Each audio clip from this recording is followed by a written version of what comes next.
My real family is the one I chose, my daughter said as she raised her glass, smiling at her mother-in-law. Then she looked at me with a cold stare and said, "Your time here is over. You can go now." A deep sadness washed over me, and I stood up, my body still shaking.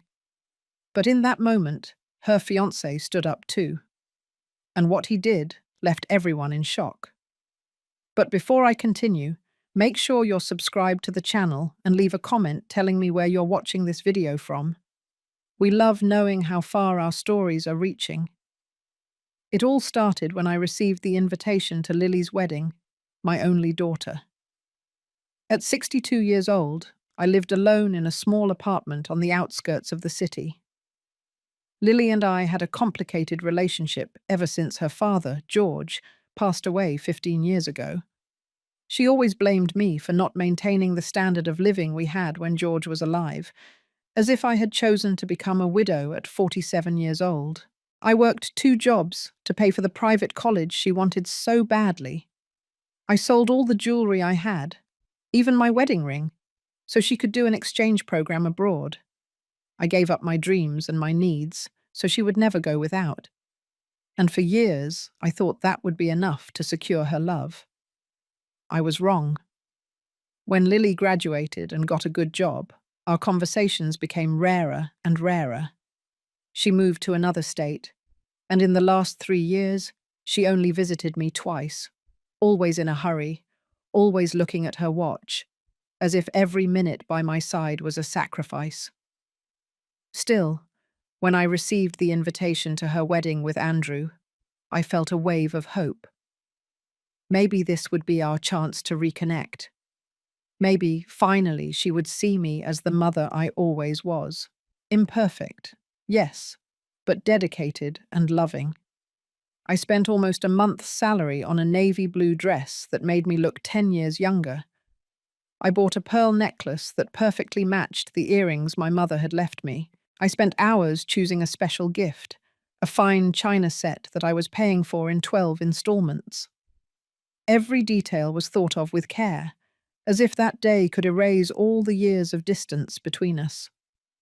On the morning of the wedding, I woke up at 5 o'clock in the morning, even though the ceremony didn't start until 4 o'clock in the afternoon.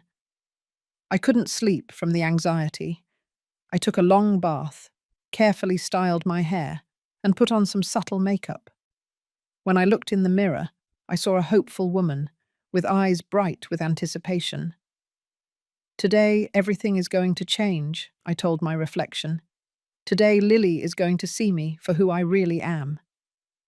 The taxi dropped me off at the church half an hour before the start of the ceremony.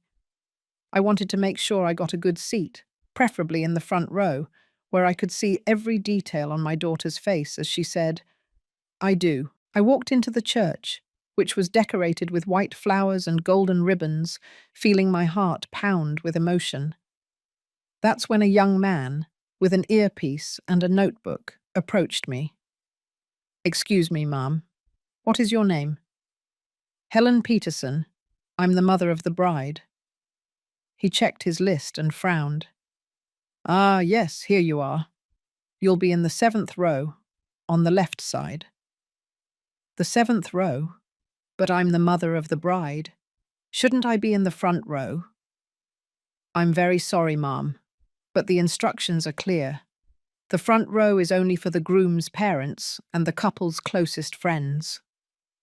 My face burned with shame, but I swallowed the humiliation and walked to the designated spot. It was so far from the altar that I could barely make out Lily's expressions. I sat among strangers who looked at me with curiosity, probably wondering why the mother of the bride was relegated to such an insignificant place. The ceremony started on time. When Lily walked in, walking down the aisle alone, she had rejected my offer to walk her. I felt tears welling up in my eyes. She was beautiful, radiant, in the white dress that I had only seen in photos she shared on social media. She hadn't invited me to help her choose it. Andrew waited at the altar, looking elegant and emotional. It was the first time I had met him in person, even though they had been together for 2 years. Lily never felt the need to introduce us before. After the ceremony, I tried to approach her to give her a hug, but I was blocked by the crowd of friends surrounding her. I could only wave at her from a distance, receiving a quick, polite smile in return. The reception was in a luxury hotel's ballroom. Again, I was placed at a distant table, on the periphery of the room, along with other guests who were clearly not a priority. People who, like me, had been invited out of obligation, not affection. "Are you a relative of the bride?" asked a lady sitting next to me. "I'm her mother," I replied, trying to maintain my dignity. She seemed genuinely surprised. "The mother? But why are you sitting so far away?" I shrugged, pretending not to care, as I watched Lily circle the room, hugging Andrew's mother with an affection I hadn't received in years. Dinner was served, the music played, and I remained invisible. No one introduced me to the other guests. No one mentioned that the bride's mother was present. It was as if I were a ghost, only physically there, but with no real relevance. When it was time for the speeches, my heart raced. Maybe now. Maybe Lily would say a few words about me, about our relationship, about everything I had sacrificed for her. Andrew spoke first, thanking his parents, his friends, and finally everyone who helped make this day possible. Not one direct mention of me. Then, Lily stood up. Beautiful, radiant, her cheeks slightly flushed from the champagne. She took the microphone and smiled at the audience. "I want to thank everyone who is here today, sharing the happiest day of my life," she began. "Especially those who really matter, who have always supported me and made me who I am." She looked directly at Andrew's parents, smiling with gratitude. "You welcomed me like a daughter. You gave me the family love I always dreamed of." I felt every word like a knife. The family love she always dreamed of. And me? The years I spent raising her, loving her, sacrificing everything. Did none of that count? "I've learned that family isn't necessarily who shares our blood," Lily continued, "but who chooses to be by our side in good times and bad." That's when her eyes met mine for the first time that night. There was no affection in them, no gratitude. There was something cold, distant, almost disdainful. And I also learned that there are people who only bring negativity into our lives. People who drain us, who make us feel guilty, who prevent us from growing. The room fell silent. Everyone seemed to sense that something was wrong, that those words had a specific target. "Mother," Lily said, looking directly at me. Her voice was firm, unwavering. "I think it's time for you to go." The silence became deafening. 200 pairs of eyes turned towards me, some with shock, others with morbid curiosity, and still others with thinly veiled pity. I felt my face burn as if I had been slapped. My hands were shaking so much that I spilled some wine on the white tablecloth. For a moment I was paralyzed, unable to believe what had just happened. My own daughter had kicked me out of her wedding, in front of everyone. Slowly, my legs trembling, I placed my napkin on the table and stood up. I tried to maintain my dignity, even though I was falling apart inside. I started walking towards the exit, feeling the weight of all the stairs on my back. That's when something unexpected happened. Andrew, the groom, also stood up. Andrew stood up abruptly, knocking over his chair. His face was red, but not with embarrassment, with rage. A contained, cold rage, more terrifying than any outburst. He took the microphone from Lily's hands, and she stared at him in disbelief. "I think there are some things everyone needs to know before Mrs. Peterson leaves," he said, his voice firm but trembling with emotion. I stopped walking, turning slowly. What was happening? Andrew barely knew me. We had greeted each other formally less than 3 hours ago for the first time ever. "Andrew, what are you doing?" she whispered, trying to get the microphone back. But he didn't give in. "When we started dating," Andrew continued, "Lily told me about her mother. She said she was a bitter, controlling woman who never supported her, who always put obstacles in her way." Every word was a stab. Was that how my daughter described me to the man she loved? I believed her because I trusted the woman I was going to marry, but a month ago, when we were organizing the wedding, something felt off. Lily was white as a sheet.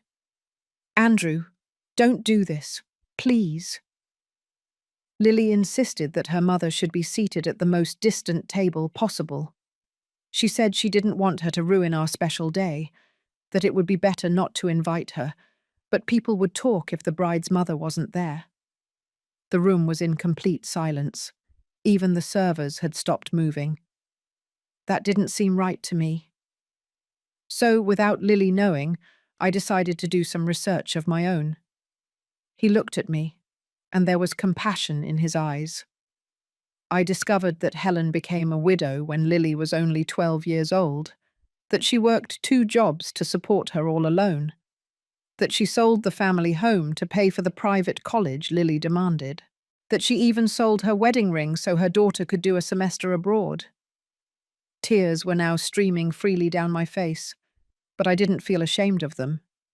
Somehow, Andrew's words were washing away the shame I had felt moments before. I discovered that Helen never married again, even though she had proposals, because she said her priority was to be a good mother, that she keeps every photo, every memory, every one of her daughter's achievements like treasures, that she talks about Lily with pride to everyone, even when her daughter barely answers her calls. Lily was trying to snatch the microphone from his hands, but Andrew stood firm. "Stop, Andrew. This is our wedding." "Exactly, Lily. It's our wedding, and I cannot marry someone capable of such cruelty to her own mother." He took off his wedding ring and placed it on the table, with a clink that echoed through the silent ballroom. "Mrs. Peterson," he said, walking in my direction, "you don't deserve this treatment. You deserve respect and gratitude, not humiliation." He took my trembling hand and squeezed it gently. "Ladies and gentlemen, I regret to inform you that this wedding will not be taking place. I cannot tie my life to a person capable of such contempt for her own family." A murmur exploded in the room. Lily stood still, paralyzed. The white dress now seemed ironically inadequate. Her face alternated between the paleness of shock and the redness of shame. "Andrew!" she shouted as he started to walk away. "You can't do this to me, not in front of everyone." The irony of her words was not lost on me. It was exactly what she had just done to me. Andrew turned to her one last time. "You just did the same thing to your mother, Lily. The difference is that she didn't deserve it. I do." And with that, he left the ballroom, leaving a trail of whispers and shocked stares behind him. I stood there, not knowing what to do. Part of me wanted to run, to flee from those stares. Another part wanted to go to Lily, to hug her, to tell her everything would be okay, like I always did when she was hurting. But something had changed inside me. I felt a strength I didn't know I had, a self-respect that had been buried under years of guilt and selflessness. Slowly, with my head held high, I walked towards the exit. I didn't run. I didn't hide. I walked like a woman who finally understood her own worth. "Mother!" Lily's scream cut through the air. "Mother, don't go, please!" I stopped at the door and looked back. My daughter was on her knees in the middle of the ballroom, her wedding dress fanned out around her like a white puddle, her makeup streaked with tears. She was the picture of desolation. For a moment, I almost gave in. I almost went back to comfort her. to take the blame as I always did, to make her world perfect again at the expense of my own. But I didn't. "When you're ready to truly be my daughter, you know where to find me," I said, with a voice I didn't recognize as my own, calm, strong, and determined. "But I'm not going to beg for your love anymore, Lily. I've already paid too high a price for something that should have been given freely." And I walked out into the night, leaving the chaos that had taken over the ballroom behind me. I sat on a bench in the hotel garden, breathing deeply the fresh night air. For the first time in years, I felt like I could breathe without a weight on my chest. My phone rang. It was my sister, Carol, the only person in the family I had invited to join me, but she couldn't come because of the flu. "Helen, how was the wedding?" "There was no wedding," I replied, surprised by the calmness in my voice. "What do you mean?" "It's a long story, Carol. Can you come pick me up? I need a place to stay tonight." "Of course, I'll leave right now. Are you okay?" I reflected for a moment before answering. Was I okay? I had just gone through the most intense public humiliation of my life. My relationship with my only daughter was in ruins, and yet, "I think so, Carol. I think for the first time in a long time, I'm actually okay." When Carol's car pulled up to the hotel entrance, I saw Lily coming out, still in her wedding dress, her face streaked with tears. She ran towards me. "Mother, please don't leave me like this. I made a terrible mistake. Forgive me." I looked at her for a long time. This was my daughter, the little girl I had rocked in my arms, to whom I had sung lullabies, for whom I had sacrificed everything. But she was also the woman who had treated me like a nuisance for years, who had humiliated me in front of 200 people, who only wanted my forgiveness now because her perfect world had crumbled. "Lily," I said calmly, "for the first time in my life, this isn't about you. It's about me, about what I need, about what I deserve. What do you want from me?" "Nothing, Lily. Absolutely nothing. And that's what you need to understand. For the first time, I'm not here to solve your problems, to make you feel better, to be the perfect mother you never thought I was." "But I need you," she sobbed. "Andrew left me. Everyone's talking. I'm humiliated." "Now you know how it feels." I got into Carol's car, closing the door as Lily continued to plead through the window. My sister looked at me with concern. "Are you sure you want to do this? She looks devastated." "She'll survive," I replied, surprising myself with the firmness in my voice. "Just like I survived 15 years of disrespect and abandonment." As we drove away, I saw Lily's lonely figure on the sidewalk in the rearview mirror, her white dress spectral under the hotel lights. A part of my heart broke for her, but another part, a part that was growing every minute, knew that this separation was necessary, not just for me, but for her too. The beginning of the new Helen.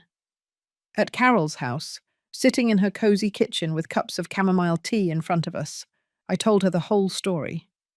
My sister alternated between indignation and pride. "How could she do that to you, after everything you sacrificed for her?" "What's most striking to me," I said, stirring my tea thoughtfully, "is that I never realized how badly I was being treated.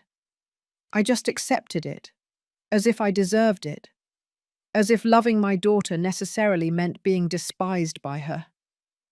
You've always been that way, Helen, ever since you were a little girl, always putting others first, always taking the blame, always sacrificing your wishes for the sake of others." I looked at my sister with curiosity. "Is that true? Do you remember when Mum got sick? You were 17 and you gave up on college to take care of her. You gave up your dream of becoming a nurse so I could continue my studies. It was the right thing to do.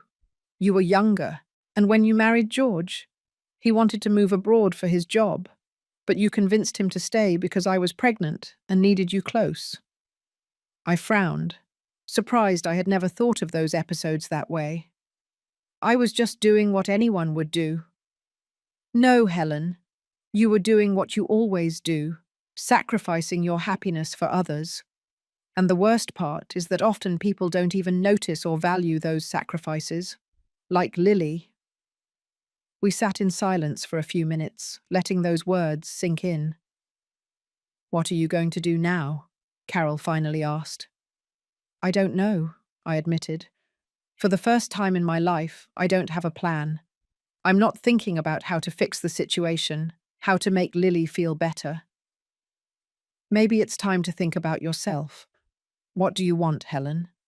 Not for Lily, not for me, not for anyone else. What do you want for yourself? The question caught me off guard. What did I want? I had been living for the needs of others for so long that I could barely imagine having my own desires. I don't know, I finally said, feeling strangely vulnerable. Well, you have time to figure it out. You can stay here as long as you need to. That night, lying in Carol's guest bed, I reflected on everything that had happened. The humiliation, yes, but also Andrew's surprising intervention. A man who barely knew me, but who had seen my worth when my own daughter couldn't. And more importantly, the revelation that maybe, just maybe, I deserved more than I had accepted until then. I fell asleep with those thoughts, and for the first time in years, I didn't dream of Lily. Instead, I dreamed of a younger me, full of dreams and possibilities that I had never explored. The next morning, I woke up with a strange feeling of lightness, as if a weight I had carried for years had been lifted from my shoulders. I found Carol in the kitchen making coffee. Good morning, she said, smiling when she saw me. How do you feel? Different, I answered honestly. Like I have possibilities I never considered before. That's exactly how you should feel. Life isn't over, Helen. In fact, for you, it might just be beginning. As we drank coffee, my phone wouldn't stop ringing. It was Lily, calling insistently. After the fifth call, I decided to silence the phone. Aren't you going to answer? Carol asked. Not today. Maybe not for a few days. I need time to think, to understand what I want to do. Seems fair to me.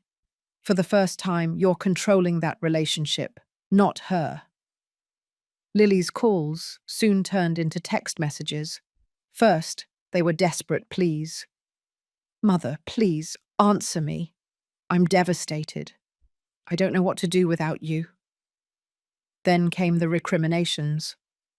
You're abandoning me just when I need you most. What kind of mother does that? The last one made me laugh bitterly. What kind of daughter publicly humiliates her mother and then expects her to come running to fix everything? I commented, showing the message to Carol. The kind who was taught that that's acceptable, my sister replied wisely. You always put Lily first, Helen, even when she didn't deserve it. It was true, I realized. Ever since George died, I had dedicated myself entirely to Lily, neglecting my own needs and desires. And by doing so, I had taught her that my love was unconditional. No matter how she treated me, I would always be there. I would always forgive her. I would always put her needs above my own. I don't know if I'll ever be able to forgive her, I admitted, feeling a pang of guilt for the thought. Forgiveness is important, Helen, but not at the cost of your dignity. Maybe one day when Lily truly understands what she did and shows genuine remorse, you can consider forgiving her. But that day isn't today. I spent the next week at Carol's house, recovering emotionally. Lily continued to call and text me, each time more desperate. At times, I felt my resolve waver. After all, she was my daughter, my only daughter. But every time I was about to give in, I remembered the expression on her face when she told me to leave. It hadn't been a moment of thoughtless rage. It had been calculated, planned. She had deliberately put me at a distant table. She had intentionally excluded me from all the preparations. And then, she had chosen that moment, in front of everyone, to humiliate me. On the 8th day after the non-wedding, someone knocked on Carol's door. It was Lily. She looked like she had aged years in a week. She was pale, with deep dark circles under her eyes, her dull hair pulled back in a messy ponytail. "Mother," she said when I opened the door, "we need to talk." Part of me wanted to hug her immediately, to comfort her, to tell her everything would be okay. But another part, the part that was learning to value myself, stood firm. "I don't know if I'm ready for that conversation, Lily." "Please, Mother. I begged you. I called you. I texted you. You didn't answer any of them." "Just like you didn't answer my calls and messages for the last 3 years," I pointed out, surprised by my own bravery. She seemed genuinely shocked by my response. She was used to me giving in immediately, taking the blame, doing everything to please her. "Can I at least come in?" she finally asked. I hesitated, but ended up stepping aside. Lily walked in, sinking onto the living room sofa as if her legs could no longer hold her. "Andrew isn't answering my calls," she began. "He cancelled our honeymoon. He's returning all the gifts. I'm humiliated, Mother. Everyone is talking." I noted that her first concern wasn't about how I felt, but about how the situation affected her. Once again, it was all about her.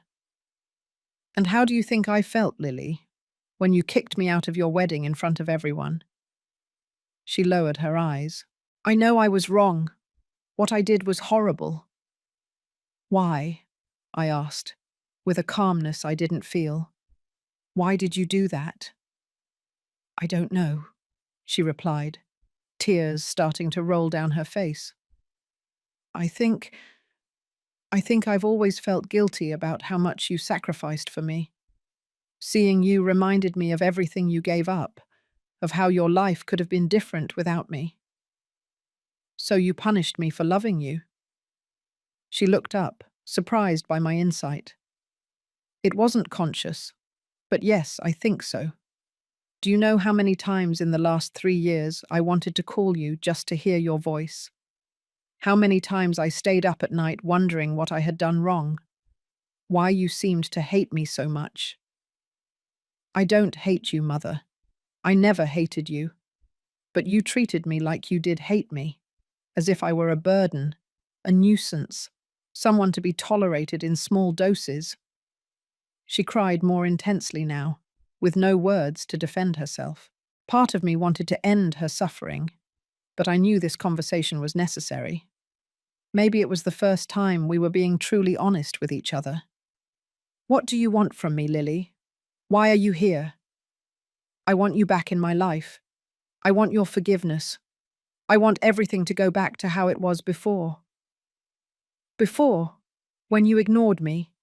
When you pretended I didn't exist, except when you needed something?" "No, Lily. I don't want things to go back to how they were." "So what? Are you going to abandon me when I need you most?" I took a deep breath, controlling my irritation. She always came back to that. Her needs, her feelings, her suffering. "I'm not abandoning you, Lily. I'm putting myself first, maybe for the first time in my life. And if you really want my forgiveness, you'll have to accept that things have changed. I've changed." "What do you want me to do?" she asked, seeming genuinely lost. "I want you to grow up, to understand that actions have consequences, to realize that you can't treat people like disposable objects and then expect them to be there when you need them." Her eyes widened at the harshness of my words. I had never spoken to her like that before. "And if you truly want to rebuild our relationship, you're going to have to start from scratch. You're going to have to get to know me as a person, not just as your mother. You're going to have to give me the same respect you would give anyone else. Lily looked at me as if she were seeing a stranger. I don't know if I can do that, she finally admitted. Then you have your answer. Are you rejecting me, after everything we've been through together? The disbelief in her voice was palpable. No, Lily. I'm setting boundaries. There's a huge difference. Rejection would be what you did to me, humiliating me publicly and kicking me out of your life. I'm just saying that, to come back into my life, you need to treat me with the respect I deserve. She was silent for a few minutes, processing my words. Finally, she stood up. I need to think about all this. It's not what I expected. And what did you expect? That you would forgive me immediately. That you would understand that I was under pressure, nervous about the wedding. That you would help me fix things with Andrew. I couldn't help but laugh, though without humour. Of course you expected that. Because that's how it's always been, hasn't it? I always put your feelings, your needs, your desires above my own. I walked her to the door. Before she left, she turned around. Do you think one day you'll be able to forgive me? I honestly don't know. I don't know if our relationship can be fixed. But I do know that it will never be the same. And maybe that's a good thing, Lily. For both of us. She nodded slowly with tears in her eyes and walked out. I stood there, watching her figure walk away down the street, feeling a contradictory mix of sadness and relief. Carol appeared beside me, putting an arm around my shoulders. You were amazing, she said. I've never seen you stand up for yourself like that before. Me neither, I admitted. It's strange, painful, but also liberating. We went back inside, and Carol poured me another cup of coffee. So now what? What are you going to do? The question hung in the air like a promise. For the first time in my adult life, I had no obligations. I didn't have a daughter to raise. I didn't have a husband to take care of. I had only myself and a blank future ahead of me. I don't know, I answered honestly. But I think it's time to find out who Helen is, besides being Lily's mother. 2 weeks after the conversation with Lily, I was back in my apartment, organizing my few possessions. The humiliation at the wedding had become a turning point in my life. Instead of sinking into depression, as might have happened, I felt a growing determination to rebuild my life, this time for myself. I started with small changes. I painted the apartment walls a light green, instead of the neutral beige I had chosen so as not to bother anyone. I bought plants, lots of plants, transforming my small living room into a green oasis that made me smile every morning. I reorganized my schedule.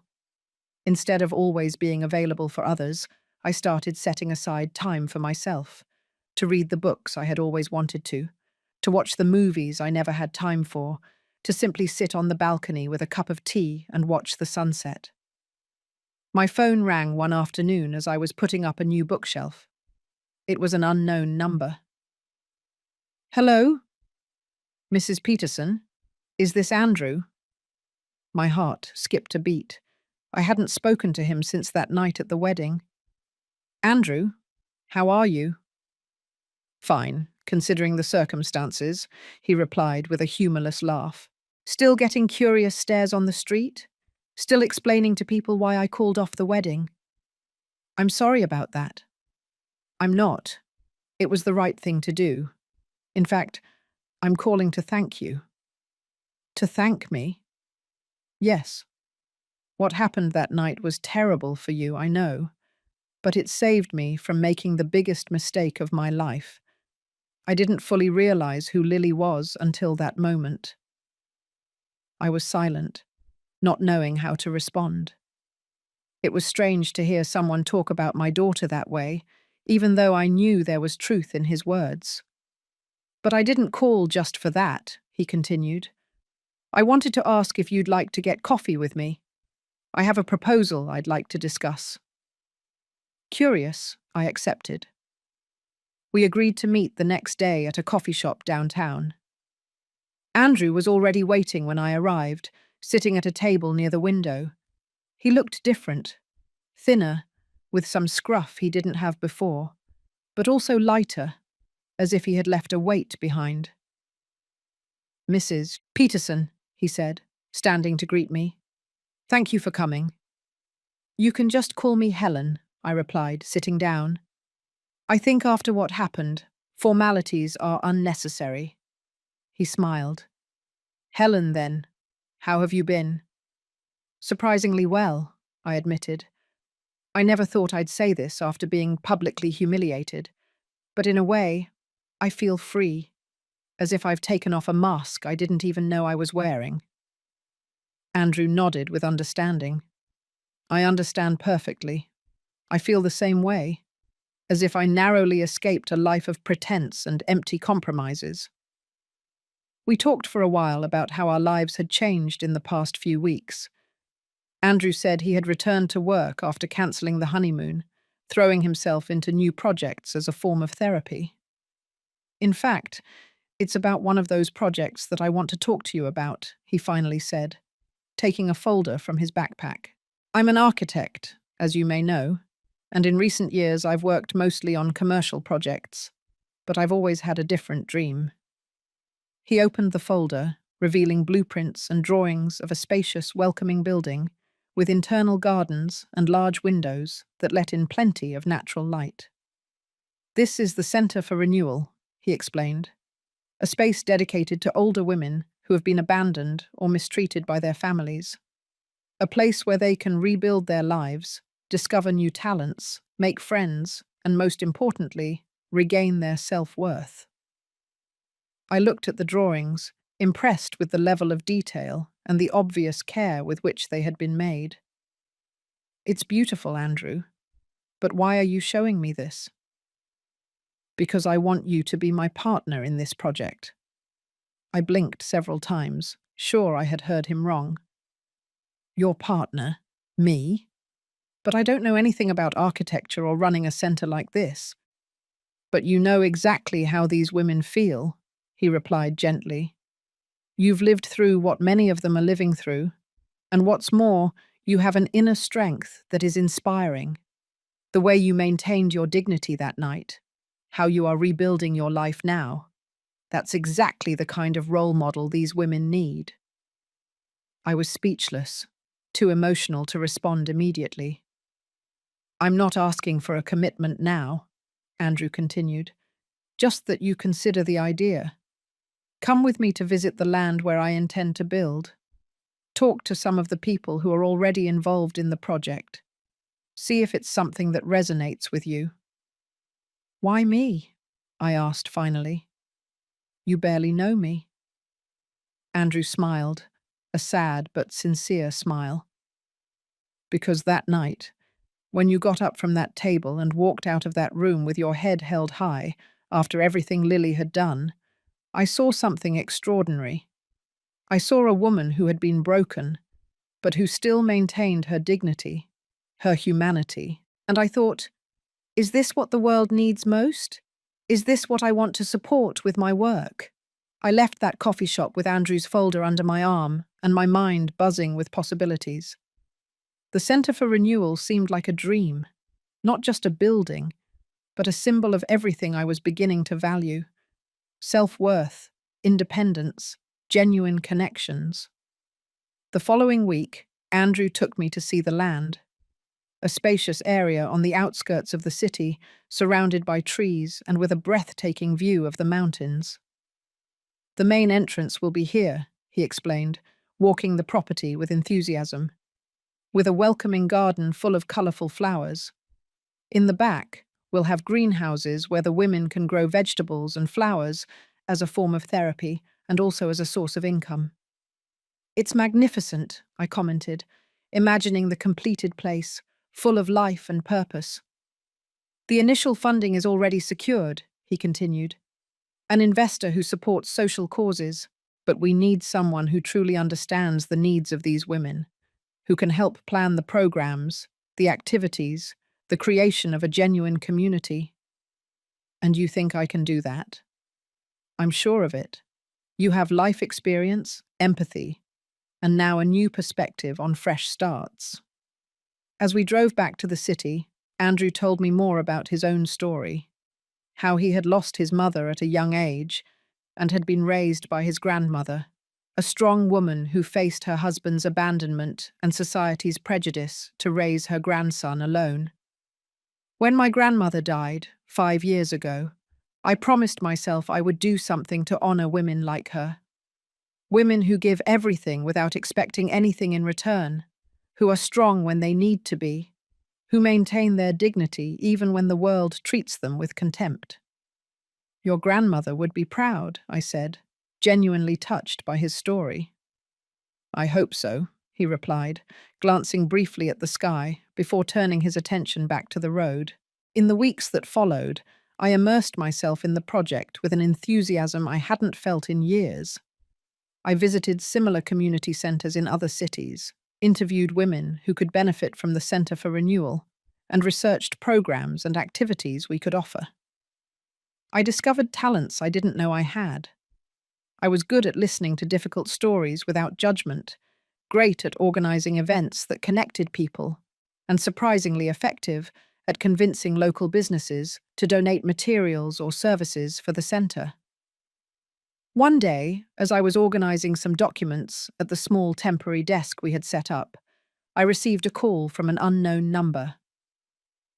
Mrs. Peterson, this is Marissa, from the Women's Network, a television show.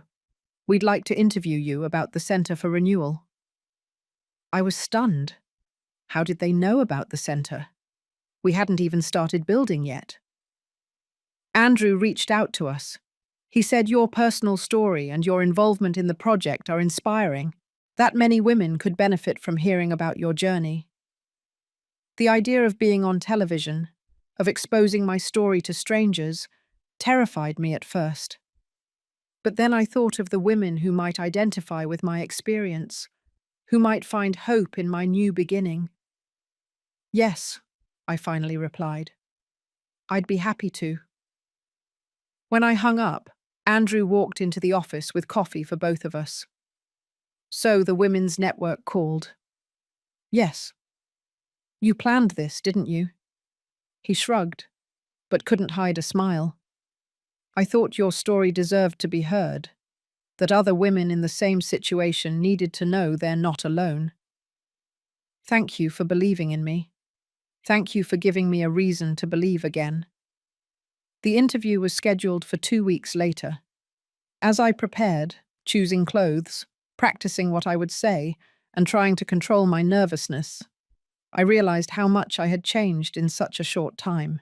The woman who had been humiliated at that wedding, the woman who had accepted her own daughter's contempt as if it were something she deserved, no longer existed. In her place was someone stronger, more aware of her own worth, someone capable of standing up for herself and reaching out to help other women. The night before the interview, I received a text from Lily. It was the first time she had reached out since our conversation at Carol's house. Mother, I heard from Aunt Carol that you're going to be on TV tomorrow. I just wanted to say I'm proud of you. I'm still working on myself, as you suggested. Maybe one day we can talk again. With love, Lily. I stared at the message for a long time, feeling a mix of emotions. Sadness for the lost time, a touch of hope for the future, but mostly a sense of peace. Whatever Lily's path from here on out, I was following my own, and for the first time, I felt like this path was exactly where I was meant to be. The Women's Network studio was smaller than I imagined, but welcoming. Warm lights illuminated the set, decorated in shades of blue and gold, with 2 comfortable armchairs in the center. The host, Regina Sanders, a woman in her 50s with kind eyes and a welcoming smile, greeted me with a hug. Helen, it's a pleasure to meet you. We read about your story and the Center for Renewal, and we are so excited to share this with our viewers. I sat in the armchair she indicated, trying to control the shaking in my hands. The cameras were intimidating, and the idea of thousands of people hearing my story made me nervous. But when Regina started asking questions, something strange happened. The words began to flow naturally, as if they had been waiting to be said for a long time. I talked about the disastrous wedding, without mentioning Lily's name, referring to her only as my daughter. I talked about the public humiliation, about how Andrew had stood up to defend me, about the painful discovery that my daughter had described me to others as a toxic and controlling mother. "How did you feel in that moment?" Regina asked, her eyes full of genuine compassion. "As if the world was crumbling," I answered honestly. "As if all the sacrifices I made, all the love I gave was worthless. As if I were invisible, disposable." "And now? How do you feel today?" I reflected for a moment. "Free," I finally said.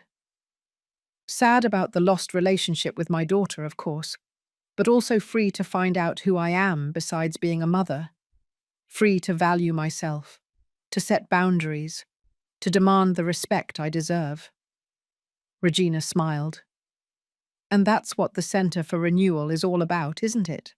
A place where women can rediscover their identity and their worth." "Exactly. A place where they can heal their wounds, find new possibilities, create a community of mutual support, where they can realize that it's never too late to start over, to reinvent themselves." We talked for 20 more minutes about the details of the project, about the stories of other women I had met during my research, about the plans for professional training programs and emotional support that the centre would offer. When the interview ended, Regina squeezed my hands. "Helen, you are an inspiration. I hope you know that." I left the studio feeling strangely light, as if I had left a burden behind. Talking publicly about my experience, transforming my pain into something positive, had been surprisingly therapeutic. Andrew was waiting for me at the reception with a bouquet of sunflowers. "You were incredible," he said, handing me the flowers. "Authentic, moving, inspiring." "Thank you for convincing me to do this," I replied, emotional. At first, I thought it would be exposing my wounds, but in reality, it was like healing them. "Shall we go celebrate? I know a great Italian restaurant nearby." During dinner, Andrew shared the latest news about the project. The TV interview had generated immediate interest. Several companies had contacted us offering sponsorship, and women from all over the country sent messages asking how they could help or benefit from the centre. "We're creating something much bigger than I initially imagined," he said, amazed. "And a big part of that is thanks to you." "To me? But the project is yours. You were already planning everything even before you met me." "Yes, but you gave it life. Your story, your way of connecting with the other women, your ability to transform pain into purpose, that's what's making the Centre for Renewal special." I was speechless, touched by his sincere recognition. It was strange to think that in the midst of so much suffering, I had found something so meaningful. 2 weeks after the interview, construction on the Centre for Renewal officially began. I was at the construction site when the first excavator arrived, feeling an almost childish excitement at seeing the first movement of dirt. Andrew was by my side, with the same enthusiasm in his eyes. "In 6 months, if all goes well, we'll be having the grand opening," he said. "Can you imagine?" I closed my eyes for a moment, visualizing the completed centre, full of women rebuilding their lives, supporting each other, discovering new possibilities. "I can't wait," I replied. That afternoon, as we were driving back to the city, my phone rang. It was Lily. "Mother, I saw your interview on TV. I didn't know you were involved in such an incredible project." "Thank you," I replied, feeling strangely calm. There was no longer the anxiety that used to accompany our interactions, nor the desperate need to please her. "You seemed different, more confident." More yourself, somehow. I feel different, I admitted. More connected with myself, with what really matters to me. There was a pause on the other end of the line. Mother, I know you said you needed time, and I understand, but I wanted to know if we could meet, just to talk. I reflected for a moment. Part of me still feared falling back into the old pattern. Me giving in, her dominating, me sacrificing, her taking. But another part, the stronger part that was growing every day, knew that I could set boundaries, that I could meet her without losing myself in the process. Okay, I finally replied, but in a public place, like a coffee shop, and with the understanding that this doesn't mean everything is resolved between us. Of course, she agreed quickly. Whatever you prefer. I just want to I just want to get to know you better, the new you. We agreed to meet the next day at a quiet coffee shop downtown. When I hung up, Andrew looked at me with curiosity. Was that your daughter? Yes, she wants to meet. And how do you feel about that? Cautious, I answered honestly, but also curious. Maybe she really wants to change. Or maybe she just misses me now that she's realized she can't control me. Either way, I think I'm ready to find out. Be careful, he said gently. Don't let her pull you back into old patterns. I won't let her, I promised, surprising myself with my certainty. This Helen here knows her own worth now. The coffee shop was practically empty when I arrived the next day, 15 minutes before our agreed-upon time. I chose a table near the window, where the natural light created a cozy atmosphere. I ordered a cappuccino and waited, trying to stay calm. Lily arrived promptly. She looked different. Her hair was shorter, her clothes simpler than she usually wore, and she had less makeup. There was something softer about her face, less of the arrogance I had become accustomed to seeing in recent years. "Hi, Mother," she said, sitting across from me. She seemed nervous, insecure, a vulnerability she rarely showed. "Hi, Lily, are you okay?" "I'm surviving," she replied with a small smile. "The last few months haven't been easy." "I can imagine." "You look good," she commented, watching me closely. "There's a different light about you." "I think there is," I agreed. Finding a purpose, feeling like I'm making a difference in the lives of other women, has been transformative. A waitress came over and Lily ordered tea. When we were alone again, she took a deep breath, as if gathering her courage. "Mother, I need to tell you some things. Things I've discovered about myself in therapy, as you suggested." "I'm listening," I replied, keeping my tone neutral, even though my heart was racing. "I've discovered that the way I treated you, the cruelty, the distance, wasn't really about you. It was about me, about my own inability to deal with guilt." "Guilt?" "Yes, guilt for everything you sacrificed for me, for knowing deep down that I could never repay you, that I could never love as completely as you do." She paused, fighting back tears. "It was easier to blame you, to treat you like a burden, than to face the fact that I was a terrible daughter. So I pushed you away. I humiliated you. I did everything to make you hate me, because that would be easier than admitting that I was a terrible daughter." Her words hit me like waves, painful but also purifying in a way. Finally, after so many years, there was truth between us. "I don't know if I can fix what I did," she continued. "I know the damage might be irreparable, but I wanted you to know that I understand now. I understand that the meanness was in me, not in you." I was silent for a moment, absorbing her words. There were no easy answers, no clear path ahead. "Lily, I appreciate your honesty. It's more than we've had in a long time, but rebuilding our relationship won't be simple or fast.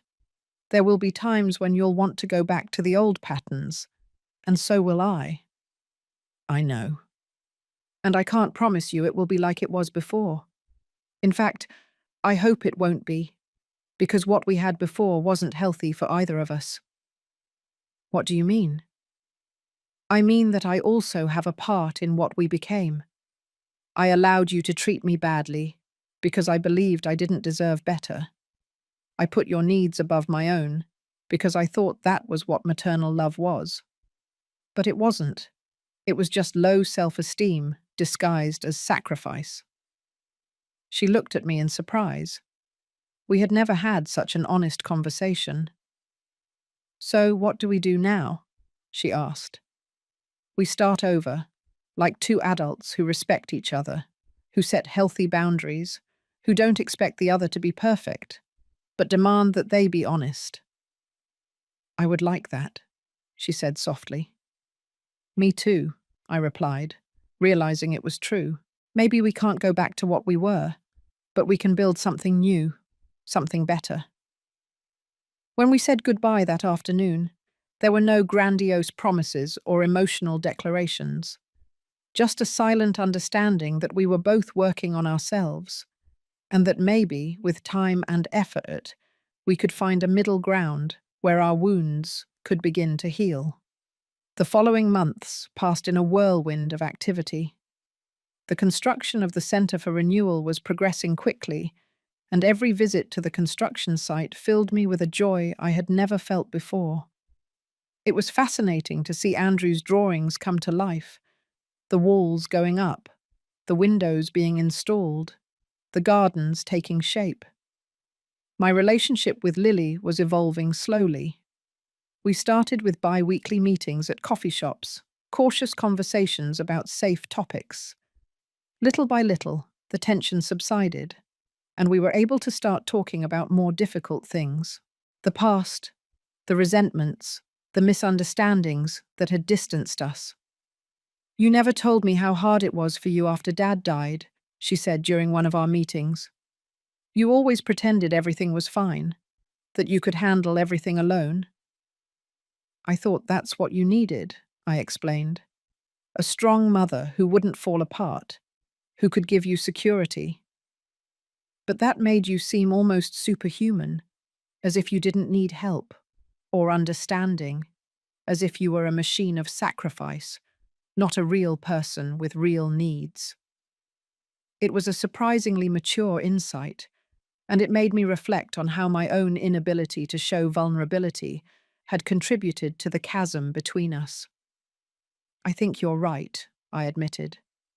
I never gave you the chance to really know me or to take care of me, to give back in some way. And that made you an impossible weight to carry, she concluded. Because how could I ever repay something so perfect? They were difficult conversations, but necessary. Each one rewrote a little of our history together, bringing a deeper and truer understanding. Andrew watched this rapprochement with a careful eye, always reminding me to maintain my boundaries, not to fall into the old patterns of extreme sacrifice.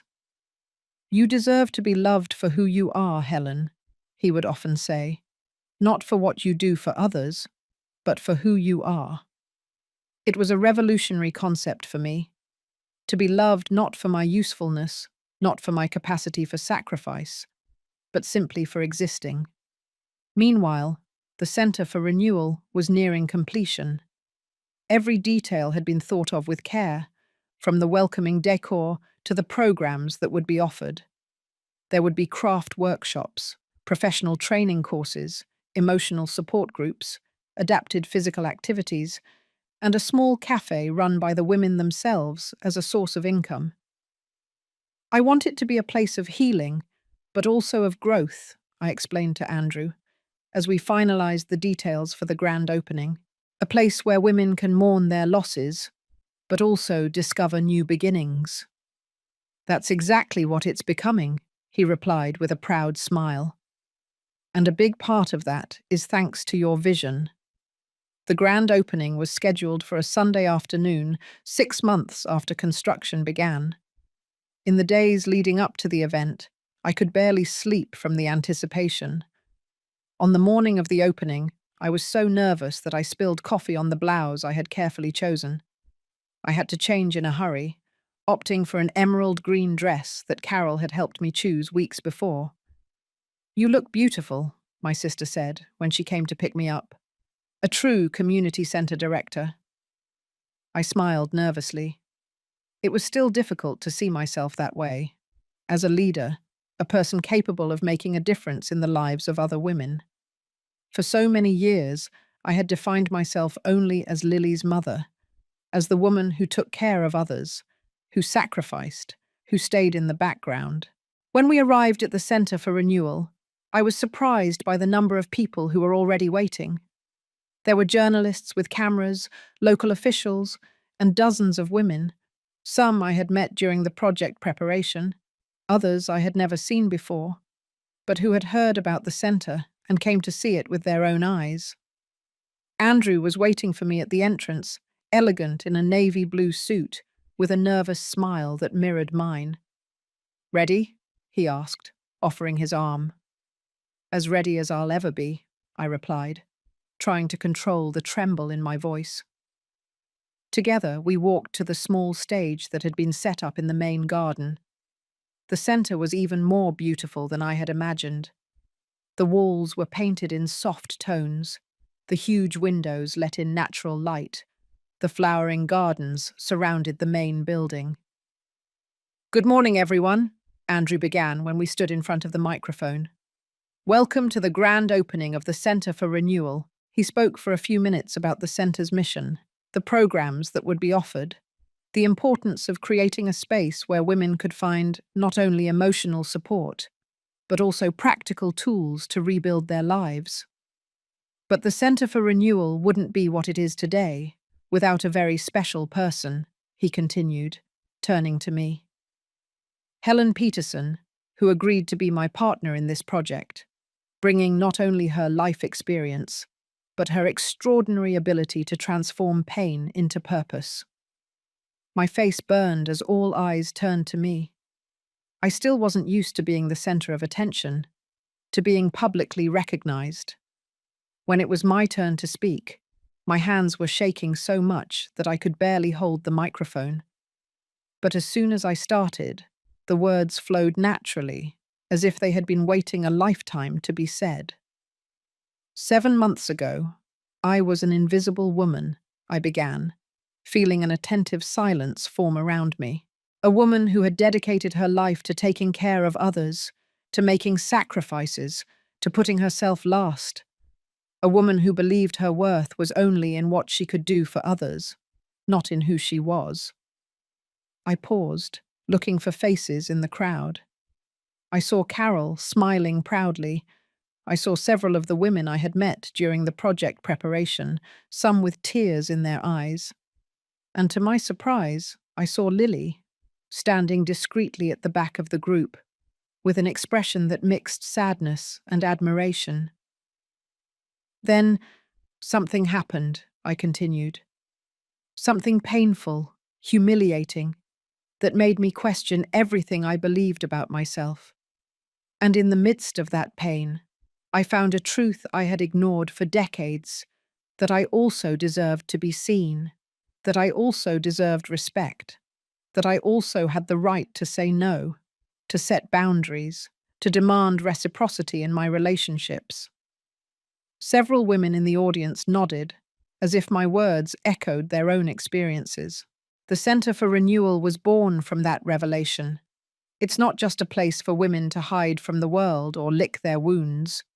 It's a place to discover their own worth, to rebuild their identities beyond the roles society imposed on them, to learn that it's never, ever too late to start over. When I finished my speech, I was met with deafening applause. Women I had never seen before came to hug me, to share their stories, to say how they identified with my experience. "You gave me hope," said a woman in her 70s, holding my hands tightly. "I thought I was too old to change, to demand respect from my children who treat me like a burden, but you showed me that it's never too late. Those words moved me deeply. The idea that my pain, my story, could bring hope to other women was something I had never considered. After the formal ceremony, there was a cocktail reception in the garden. As I talked with guests, I saw Lily approaching cautiously. "Mother," she said, looking out of place in the middle of the celebration. "Your speech was incredible. I never imagined you could speak like that in public." "Me neither," I admitted with a small smile. "It's amazing what we can discover about ourselves when circumstances change." "Can I? Can I see the center?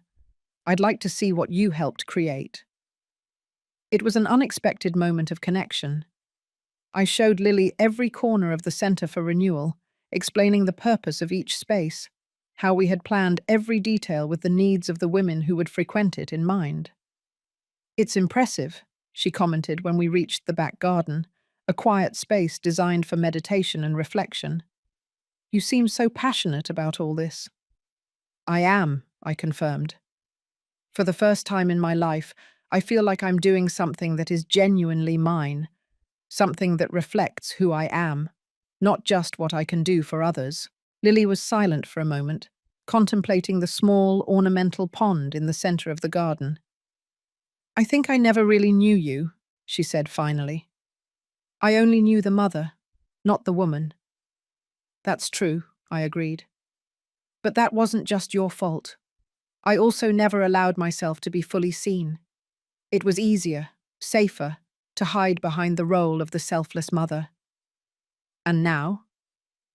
Now I'm learning to be Helen, not just Lily's mother, not just George's widow, not just the director of the Center for Renewal, just Helen, with all my flaws, qualities, desires, and fears."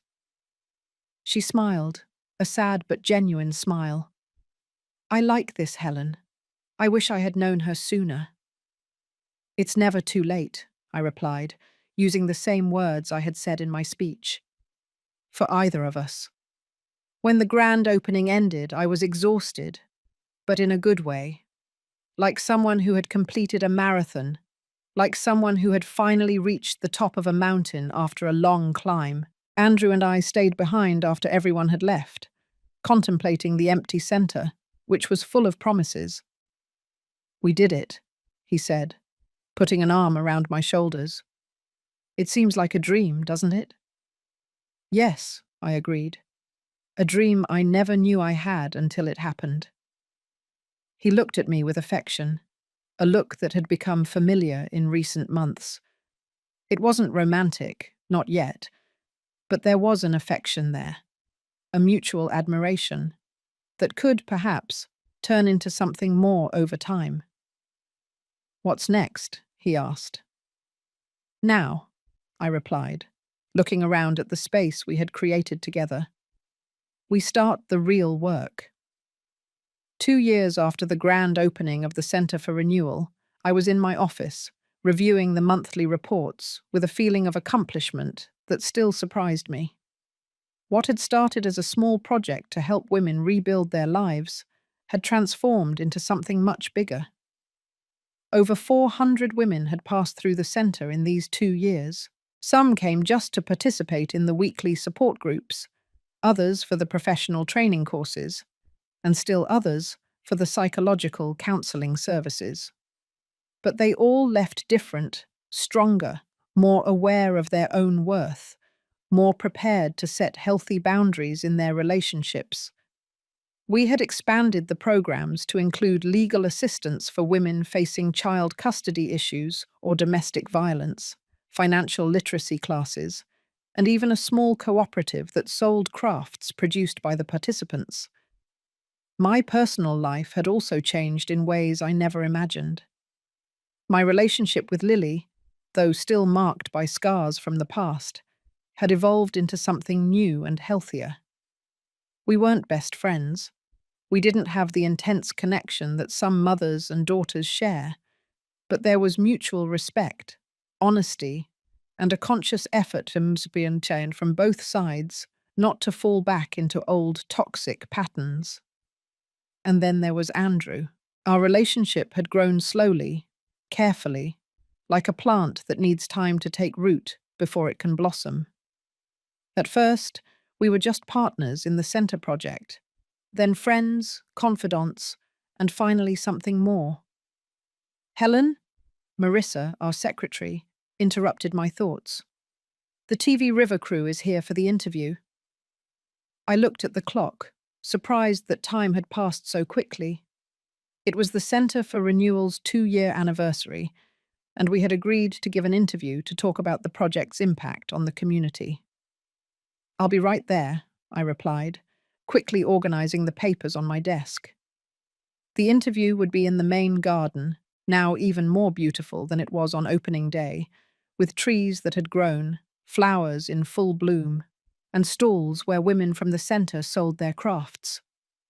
Andrew was there, talking to the reporter, a young woman in her 30s with an enthusiastic smile. "Ah, this is Helen Peterson, my partner at the Center for Renewal," he introduced me when I approached.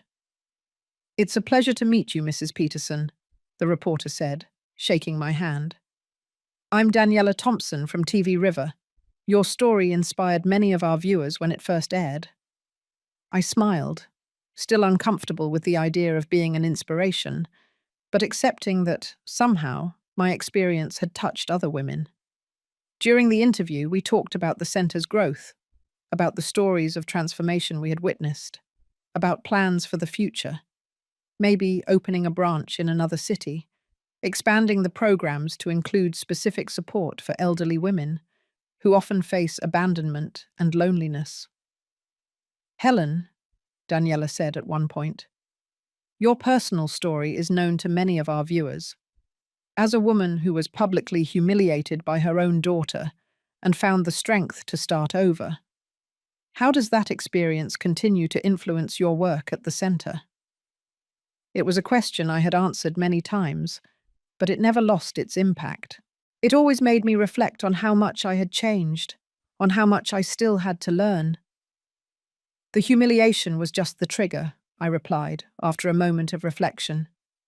"The real learning came afterward, when I realized that I had spent decades defining myself only by the roles I played in the lives of others: mother, wife, caregiver. When those roles were questioned, when I was rejected by the person for whom I had sacrificed everything, I had to face a terrifying question. Who am I besides these roles?" I paused, looking around at the center we had built, at the women working at the stalls, at the garden that was blooming under our care. That's the question many of the women who come to us are trying to answer. Who are they besides wives who were betrayed? Besides mothers whose children rejected them? Besides caregivers whose services are taken for granted? It's a difficult journey, sometimes painful, but also incredibly liberating. The interview continued for 20 more minutes, with Andrew and I alternating answers, sharing success stories, always with altered names to protect privacy, talking about the difficulties and achievements of the past 2 years. When we finished, Daniela turned off the recorder and smiled. "This was wonderful," she said. "You've built something truly special here." "Thank you," I replied, feeling a wave of pride. Sometimes I still surprise myself when I look around and realize how much we've grown. After the TV crew left, Andrew and I walked through the garden, greeting the women at the stalls, stopping to admire the crafts, and talking with the center's attendees who had come for the day's activities. "You look happy," he commented as we sat on a bench under a flowering tree. "I am," I confirmed, in a way I never imagined was possible at 64 years old. "It's never too late to be happy," he replied, taking my hand. "Your own story is proof of that." We nodded in silence, contemplating the center that had become not only a refuge for wounded women, but a symbol of new beginnings, of second chances, of self-discovery. In that moment, I saw Lily approaching on the main path. In the last 2 years, She had become a regular visitor to the centre, initially just to see me, then as an occasional volunteer, helping with special events or with the cafe. "Mother," she called out, waving. "Did I get here in time for the interview?" "It just finished," I replied, getting up to greet her with a light hug. "But it will air next week on Friday." "I'll watch it," she promised. "I wanted to see how you were doing." "Your mother was brilliant, as always," Andrew commented, also getting up to greet her. Lily smiled, a softer, more mature smile than the one I had known before. The last few years had been difficult for her too. The cancelled wedding, the public humiliation, the loss of some friendships that proved to be superficial. But like me, she had found her way through the pain. "I brought something for the centre," she said, holding out a box she was carrying. "Some books for the library, classics I had at home, and don't use anymore."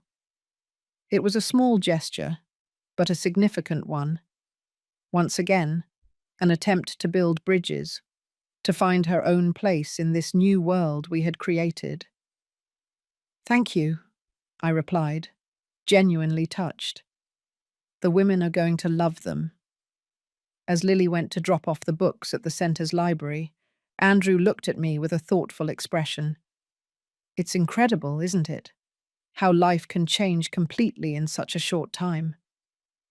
"Yes," I agreed, thinking about everything that had happened in the past 2.5 years. Who would have thought that the worst night of my life would become the beginning of the best one? That night, after a day full of activities at the centre, I returned to the apartment I now shared with Andrew. It was a bright and welcoming place, with walls full of photographs, not just of the two of us, but of women whose lives had been transformed by the Centre for Renewal, of special moments we had shared over these years. As we prepared dinner together, a routine we had established since we moved in together 6 months ago, I reflected on how different my life was now. At 64 years old, I had found a purpose that went beyond taking care of others. I had discovered talents I didn't know I had. I had built relationships based on mutual respect instead of unilateral sacrifice. I had learned to say no when necessary, and yes when I really wanted to. "A penny for your thoughts," Andrew said, interrupting my reflection. "I was thinking about how unpredictable life is," I replied. "How something that seems like a disaster at the time can turn into the best thing that ever happened to you." "Are you talking about the wedding?"